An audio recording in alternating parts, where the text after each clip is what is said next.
Pramugara American Airlines hilang di Kolombia saat transit rutin di penerbangan internasional. Setelah 5 hari, pencarian masih berlangsung. Kami mendapatkan detail baru yang mengkhawatirkan tentang keberadaan terakhirnya yang diketahui dan situasinya.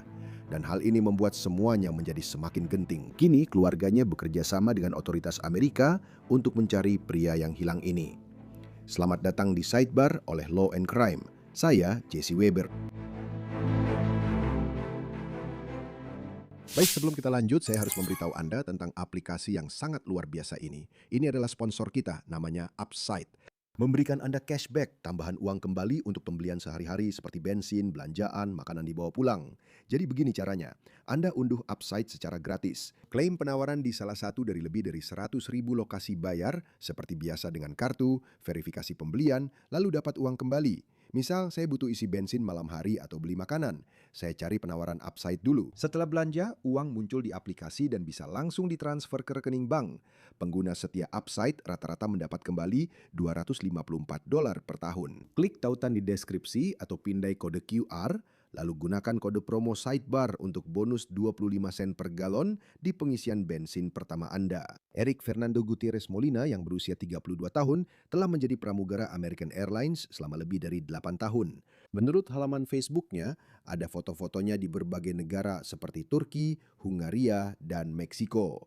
Dan itu adalah salah satu alasan utama orang mengambil pekerjaan seperti ini, bukan? Pekerjaan ini sangat cocok untuk para penggemar traveling, melihat dunia, melihat budaya, melihat kota-kota.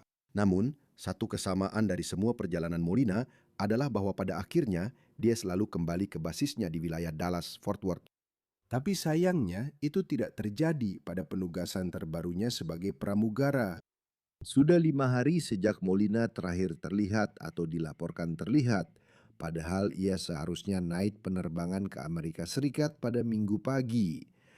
Seiring berjalannya hari, setiap detik sangat penting dalam penyelidikan ini, lebih dari 2.000 mil dari rumah. Jadi inilah yang kami ketahui sejauh ini. Molina bepergian bersama kru penerbangan American Airlines dari Miami ke Medellin, Kolombia pada Sabtu malam 21 Maret. Dan kru seharusnya hanya singgah sebentar di sana sebelum penerbangan kembali ke Miami pada Minggu pagi. Ernesto Carranza, pasangan Molina sejak lama, mengatakan kepada CBS News bahwa terakhir berkomunikasi pada Sabtu malam. Jadi itu adalah malam yang sama ketika Molina tiba di Kolombia. Dalam percakapan itu, Molina dilaporkan mengatakan kepadanya bahwa dia akan keluar bersama rekan kerjanya. Masuk akal kan? Kamu berada di tempat baru. Kamu ingin menjelajahinya. Kamu ingin keluar. Kamu butuh pelepas stres dari pekerjaan pramugara. Saya paham. Saya paham mengapa Molina ingin memaksimalkan waktunya di suatu tempat, apalagi jika waktunya terbatas. Lalu, apa yang terjadi selanjutnya? Menurut publikasi Colombia Telemedellin, yang menurut saya penting juga, kalau kita bicara tentang kasus orang hilang, fakta bahwa mereka melaporkannya ke otoritas setempat dan mendapatkan perhatian dari komunitas di sana, itu sangat-sangat penting. Publikasi ini menyebut Molina pergi ke klub di El Poblado, Medellin bersama rekan kerja perempuan. Sekarang, teman Molina, Sharon Gill, mengatakan kepada sumber berita bahwa Molina dan rekan kerjanya bertemu dua pria di klub tersebut dan mereka diundang untuk melanjutkan pesta di lokasi lain. Itu masih berupa tuduhan. Laporan menyebut beberapa jam kemudian, rekan Molina yang menemaninya malam itu ditemukan bingung oleh pihak berwenang dan dibawa ke pusat medis. Disinilah semuanya mulai menarik. NBC Dallas-Fort Worth melaporkan dari konferensi pers Kamis oleh Sekretaris Keamanan Medellin bahwa pihak berwenang telah mengidentifikasi orang-orang terakhir yang bersama Molina dan rekannya pada Sabtu malam. Pejabat itu mengatakan mereka diduga punya riwayat melakukan pencurian dengan menggunakan skopolamin. Kita sudah bahas ini di berkas Epstein, oke? Itu ada di sana. Ini adalah obat tanpa bau dan rasa, dikenal sebagai devil's breath, yang bisa menyebabkan disorientasi, halusinasi, bahkan kehilangan kesadaran. Kedutaan Besar AS di Kolombia menyatakan skopolamin sering dipakai untuk perampokan di kota wisata seperti Medellin, Cartagena, dan Bogota. Jadi saat ini, belum jelas apakah orang-orang yang diyakini bersama Molina telah ditahan, apakah mereka sedang diinterogasi. Identitas mereka belum diumumkan, namun pejabat dilaporkan telah mengidentifikasi kendaraan dan ponsel yang digunakan para individu itu. Menurut New York Post, Pihak berwenang menyatakan terakhir kali Molina dipastikan terlihat terjadi Minggu dini hari di La America, Medellin. Itu adalah area pemukiman sekitar 6 mil dari El Poblado, tempat dia ke klub malam. Lalu muncul laporan dari telemedia. Ian mengatakan bahwa dia terakhir kali mengirim pesan sekitar waktu yang sama yang menunjukkan lokasinya di sebuah Airbnb di El Poblado yang menurut pemahaman kami berjarak sekitar 12 mil dari Bandara Internasional Medellin. Itu tempat Molina seharusnya masuk kerja. Jadi ada dua lokasi terpisah ya. Dua tempat berbeda yang mungkin jadi lokasi terakhir dia terlihat. Menurut saya, itulah yang membuat kronologi, kasus, dan penyelidikan ini jadi lebih membingungkan. Sejak saat itu, tak ada kabar lagi darinya. Molina tidak muncul untuk penerbangan American Airlines ke Miami pada Minggu pagi, membuat rekan, teman, dan keluarganya mulai khawatir. Laporan orang hilang diajukan di Dallas dan Medellin karena pihak berwenang masih menyusun kronologi dengan informasi sangat terbatas. Sejauh ini, sejumlah organisasi seperti kantor FBI Dallas, Kedutaan Besar Amerika Serikat di Kolombia, dan Departemen Luar Negeri Amerika Serikat telah bergabung dalam upaya ini. Mereka siap memberikan bantuan konsuler bersama upaya Kepolisian Medellin dan Kepolisian Nasional Kolombia yang memimpin penyelidikan. Maskapai American Airlines merilis pernyataan terkait kasus ini dengan mengatakan, kutip, "Kami secara aktif bekerja sama dengan aparat penegak hukum setempat dalam penyelidikan mereka dan melakukan segala yang kami bisa untuk mendukung keluarga anggota tim kami selama masa ini." Asosiasi Pramugari Profesional, Serikat Pramugari American Airlines, mengatakan kepada NBC Dallas Fort Worth bahwa mereka mendukung semua upaya menemukan rekan yang hilang di Kolombia. Selama pencarian masih berjalan, Anda bisa membayangkan perasaan orang-orang terdekat Molina, bukan? Pasangan lamanya mengatakan kepada CBS News minggu ini, kutip, "Saya ingin percaya bahwa dia masih hidup dan saya ingin terus percaya bahwa dia masih hidup. Tapi setiap hari Anda bangun tanpa mengetahui apapun. Itu membuat hari-hari terasa lebih lama dan lambat." Menurut New York Post, ayah Molina juga ke negara itu untuk mencari putranya. Sekarang saya akan menghadirkan Billy Lane, penyelidik orang hilang dan pendiri organisasi We Are the Essentials. Saya sarankan semua orang untuk memeriksanya. Billy, terima kasih sudah datang. Apa yang paling Anda khawatirkan sekarang? Dan omong-omong, supaya semua orang tahu, Anda benar-benar sedang berada di luar untuk melakukan pencarian. Namun Anda masih meluangkan waktu untuk datang dan membicarakan hal ini. Saya sangat menghargainya. Apa yang paling Anda khawatirkan tentang Tuan Molina? Ya, dia berada di negara yang berbeda. Dia berada di sebuah klub malam. Mungkin keluar bersama teman-temannya, berpesta, bersenang-senang, dan sekarang dia tidak berada di tempat seharusnya. Tidak ada yang bisa menghubunginya, dan tidak ada yang tahu dia ada di mana sekarang. Kita sudah sering melihat kasus-kasus seperti ini muncul berulang kali. Saya rasa banyak orang sudah sangat terbiasa merasa aman di Amerika Serikat, sehingga ketika mereka pergi ke negara lain, mereka memiliki rasa aman yang sama dan merasa bisa melakukan hal-hal yang biasa mereka lakukan di Amerika Serikat. Kadang saya rasa tidak selalu begitu. Apakah Anda mengenal Kolombia, lokasi-lokasinya, dan otoritas di sana? Apa yang perlu kami waspadai? Saya akan memberitahu Anda bahwa itu adalah daerah yang sangat bermasalah.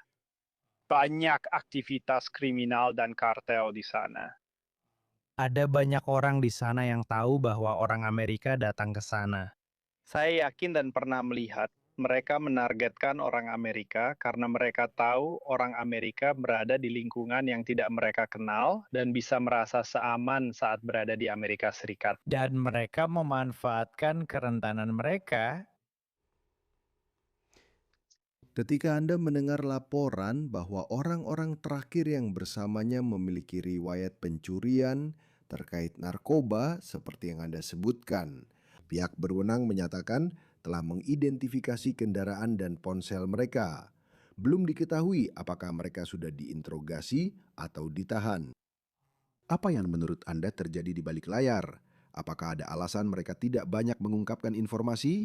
Menurut saya, di sebagian besar daerah wisata di berbagai negara, mereka ingin memberikan kesan terbaik dan menunjukkan bahwa tempat itu sangat aman dan terjamin. Karena mereka ingin lebih banyak orang, terutama orang Amerika, datang ke sana dan menghabiskan uang mereka. Saya sangat curiga bahwa penegak hukum asing mungkin punya alasan untuk menyembunyikan sesuatu. Mereka mungkin tidak langsung jujur. Semoga kita punya FBI atau atase di negara itu yang langsung terlibat, melihat situasi, dan mencoba memahami kebenaran di balik yang kita dengar. Sebelum membahas itu, nafas iblis. Saya pernah menyinggung ini saat membahas kisah Epstein karena muncul di berkasnya. Nafas iblis adalah obat tanpa rasa. Mereka sepertinya terafiliasi dengan itu. Apakah Anda pernah punya pengalaman dengan zat itu digunakan? Tidak, saya hanya punya pengalaman dengan penggunaan Ambien yang merupakan obat tidur resep biasa. Saya mewawancarai orang-orang yang mengatakan setelah dibius, mereka tidak ingat apapun saat tidur. Saya ingin kembali ke lokasinya. Ini terasa aneh. Sekali lagi, di satu sisi dia bisa saja dipastikan berada di pagi hari Minggu di lingkungan La America di Mayan. Itu adalah daerah perumahan. Itu berjarak 6 mil dari lingkungan El Poblado, tempat dia awalnya keluar malam itu. Kemudian muncul laporan atau pesan sekitar waktu yang sama yang menyebutkan dia terakhir terlihat atau bahwa lokasinya berada di sebuah Airbnb di El Poblado. Sekarang jaraknya sekitar 12 mil dari bandara, tempat dia seharusnya melapor. Saya tidak tahu, satu benar, satu salah. Dua hal bisa benar bersamaan. Jadi sepertinya dia mungkin bertemu seseorang. Grup itu mungkin bertemu seseorang. Mereka mungkin pergi ke Airbnb milik seseorang. Mungkin ada pesta setelahnya. Itu sangat mungkin.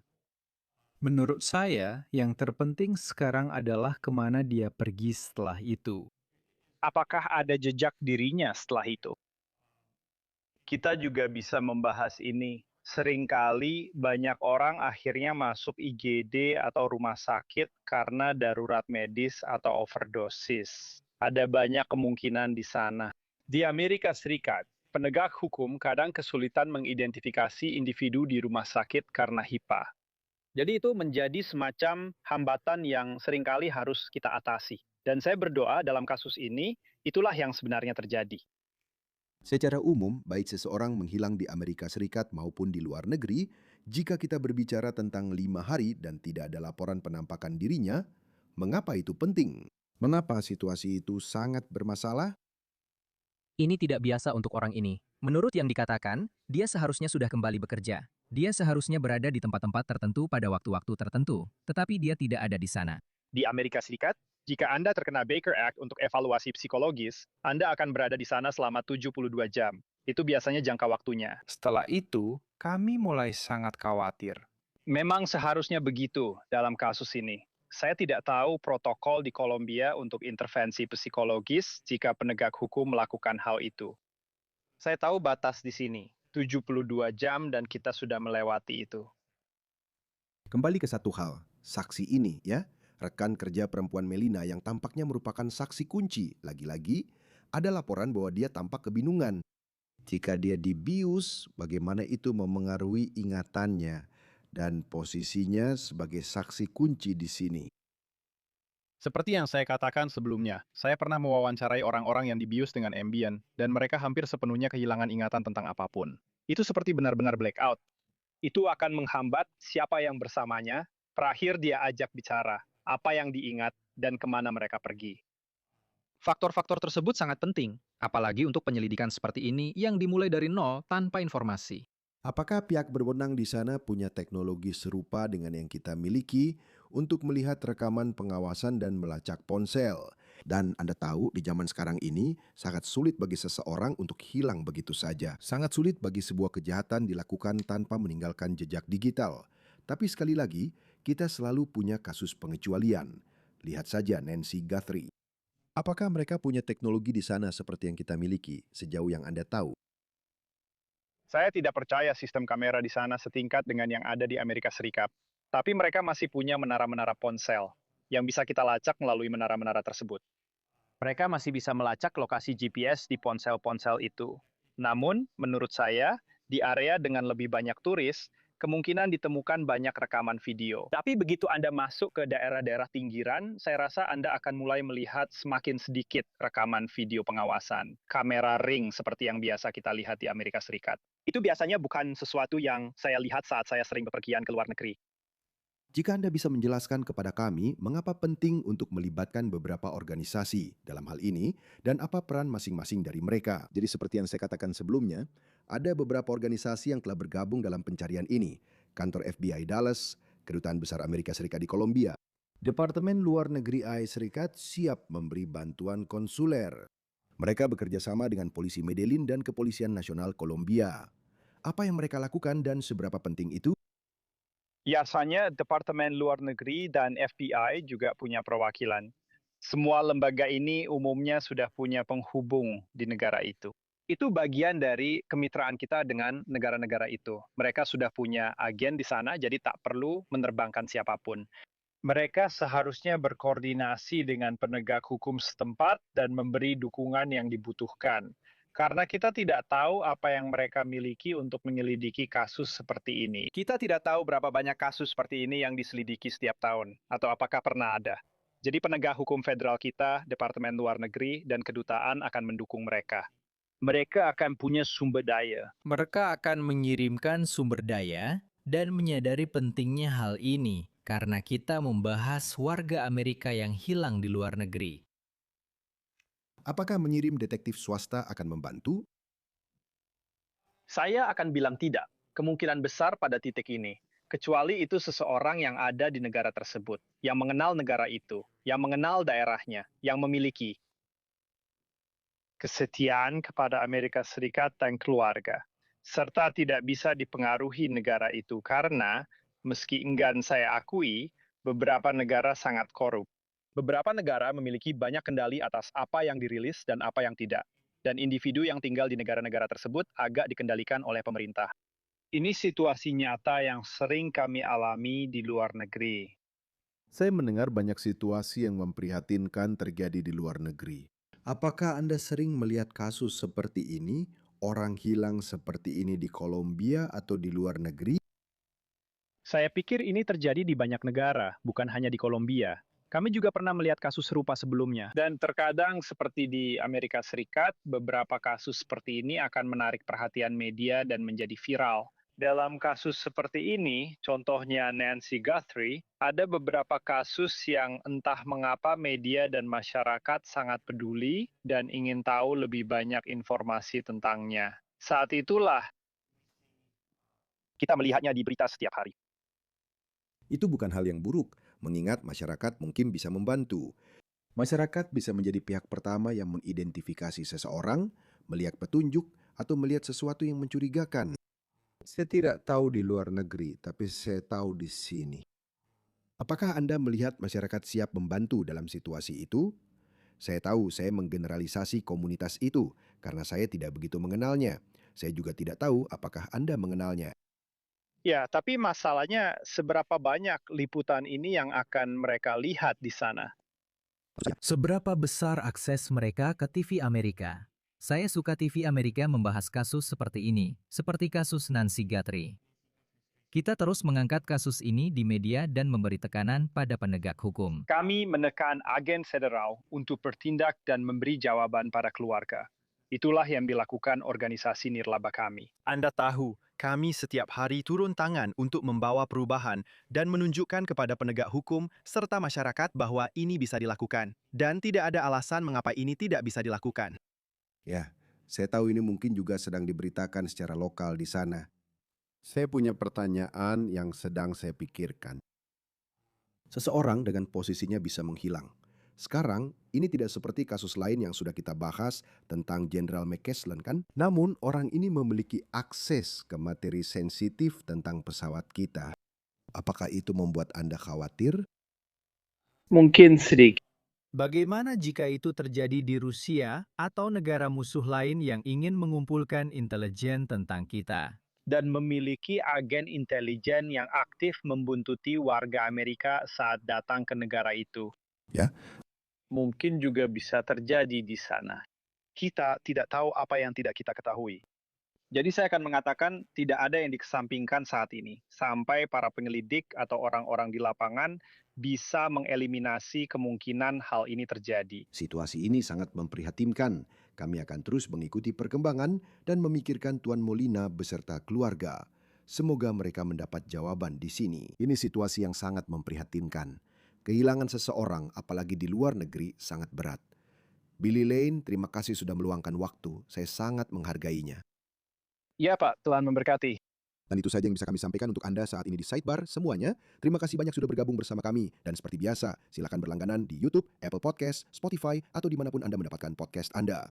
Tonton kami di Peacock NBC. Semua episode Sidebar tersedia di sana. Ikuti saya di X dan Instagram.